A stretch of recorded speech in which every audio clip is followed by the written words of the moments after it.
Okay, so you want to understand what phonics actually is. Well, phonics is the study of the relationship between speech sounds and the letters that represent them. Okay, I know that seems a bit complex to start, but let's just break it down and take it one piece at a time. The first part of the definition involves studying something. Well, what do you do when you study something? You look at it over and over again, you think deeply about it, and eventually you put it to memory. The next part of the definition involves relationship. Whether you think about a mother and a daughter, a father and a son, a boyfriend and a girlfriend, it doesn't really matter. What matters is, in that relationship, is that there's a very special way that those two people connect. Similarly, in our definition of phonics, there's going to be a very special connection as well.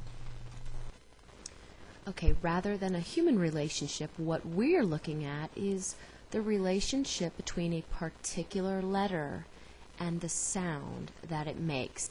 You may not have a lot of experience with the symbols that represent the particular sounds, but no worries, we will get to know them as the unit moves on. Okay, let's go back to our original definition one more time.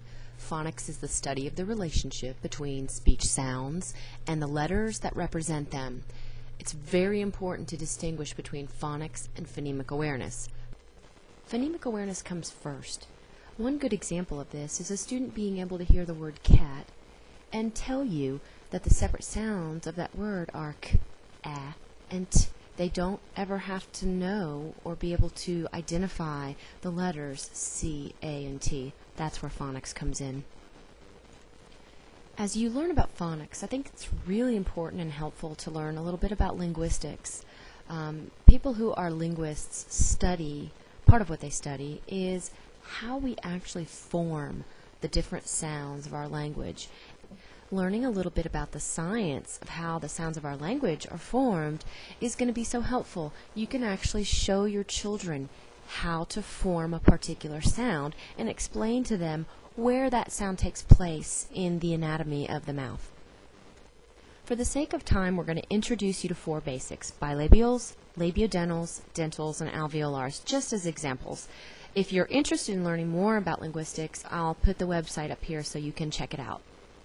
Bilabials are sounds that are produced with both lips of your mouth. Examples include the letter P, the letter B, and the letter M.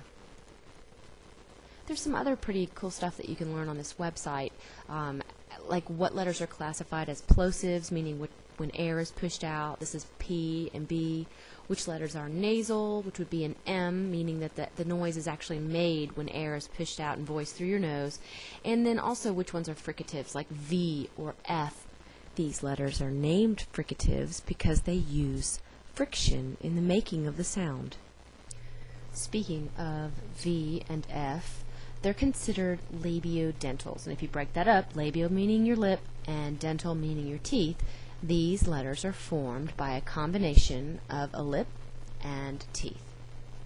There are also letters called dentals, like TH, whether it's unvoiced as in the word think or voiced as in the word this.